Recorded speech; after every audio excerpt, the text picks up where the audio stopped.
building, you say prison. Stop building. Prison. Stop building. Prison. Stop building. Prison. Stop building. Prison. Stop building. Prison. The source of every major problem today, from starvation, pollution, war, economic difficulties, and so on, all come from one source, and that is the money created by the Federal Reserve.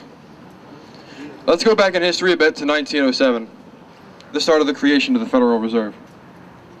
The biggest financial luminaries back then were J.P. Morgan, J.D. Rockefeller, the Warburg family, and the Rothschilds. These men knew that the public would be weary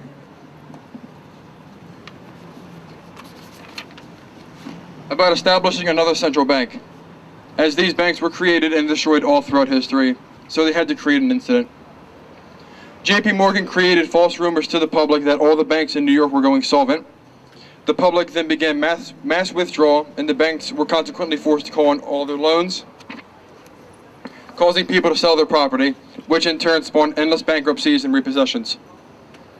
A congressional investigation was held by Nelson Aldrich, who had intimate ties to the financial powers and then becoming part of the family through marriage. His commission recommended creating a central bank so a panic like 1907 would never happen again. In 1910, a meeting was held at a J.P. Morgan estate on Jekyll Island, which is off the coast of Georgia, where all the banking powers developed at the Federal Reserve Act, which was written by bankers, not lawmakers. The bankers pushed their bill to their political frontman, Nelson Aldrich, to push through Congress. In 1913, with heavy political sponsorship by bankers, Woodrow Wilson will become president, having already agreed to sign the Federal Reserve Act in exchange for campaign support, thus creating the Federal Reserve. In 1921, the broker call loan was created. This loan means that someone can put 10% down on a stock for 100% of its control, and the broker would pay the rest. The catch is that the full price of the loan could be called in at any time and had to be paid within 24 hours. Then, on October 29, 1929, all the major bankers quietly exited the market, and then the brokers started calling these loans en masse. This collapsed smaller banks, which let bigger banks buy them at a discount. Rather than expanding the money supply, the Fed contracted it, and thus creating the Great Depression of 1929. This is just one example of corruption in our history, but I feel as though it might be our greatest. All right, and casino capitalism. Join me. End the Fed. End the Fed. End the Fed. End the Fed. End the Fed. End the Fed. End the Fed. End the Fed. End the Fed. End the Fed. All right, thank you. Now we're going to be hearing from Sean, who's with Incarceration, PA. Hey, how y'all doing? Hey! So my name is Sean, and I work with an organization called Incarceration, PA. We're a coalition of organizations and individuals working to end mass incarceration here in Pennsylvania. Right behind me, this is a monument to mass incarceration. This is the Federal Detention Center. This has a capacity of 1,000 souls to be held in here, human beings to be held in cages. Okay, and I'm going to level with you a little bit.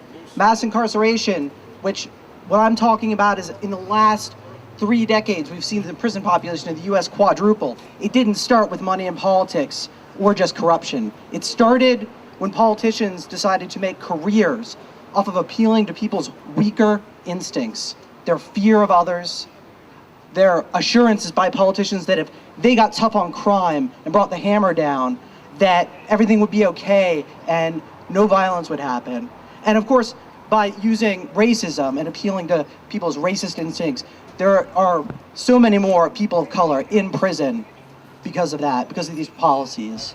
But I'll tell you one thing, money in politics has made this problem so much worse. It has fueled this problem. Right now, Incarcerate PA is an organization. We're fighting 2 new state prisons that are being built out in Montgomery County. These are costing $400 million. $400 million.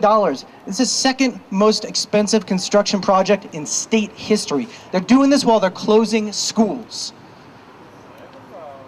And you know what? When they started these policies of mass incarceration, when they started saying, we're going to get tough on crime, we're going to have a war on drugs and all this, private industries, they sprouted up all over the place. And they're not just about, private prisons. I mean, those exist. There aren't a lot in this state, but it's about who runs the commissary, who makes the cells. There are companies that just manufacture cells. There are companies that make barbed wire, tasers, pepper spray.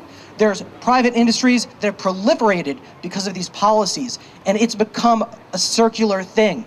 The politicians that made their careers this way now get contributions from these companies who can only see the benefit of expanding prisons, from expanding mass incarceration. So we really do need to fight this. We do need to fight this money in politics and this corruption. Because a group like ours, a group that's arguing to say, stop the war on drugs, treat drug addiction as a public health problem the way it should be treated. Allow people, don't have life without parole sentences, allow people for a right to redemption. Don't charge juveniles as adults. A group like ours, our voice, when we go to Harrisburg, we're just brushed aside. We don't have the money to even compete in this game.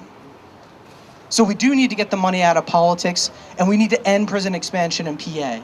We need to stop these policies that put so many people, take so many people from their families and their communities, put them in cages. We need to bring people home, and we need to take all that money that's wasted on a prison system that hasn't solved any problems. We're 3 decades into this tough on crime policies. Do you see that murders are ending? Do you see that nobody's getting addicted to drugs, right? So, we need to take this money and invest in real solutions that are going to keep our communities safe. And, they're going to help build community, like public education, social services, rec centers. We need all that. And we need to get the money out of politics. And I'm going to ask you guys, because we don't have such a big voice as Decarcerate PA, even though we're a coalition of different groups and individuals, on Wednesday, we're having a call-in day. We're asking people to call in to the Department of Corrections Secretary Wetzel to ask him to pull the plug on the new prison construction that's happening in Montgomery County. Can everybody here commit to going to our website or our Facebook? Our website is decarceratepa.info, and making a phone call and say, cancel the new prison construction, pull the plug? Woo! Right.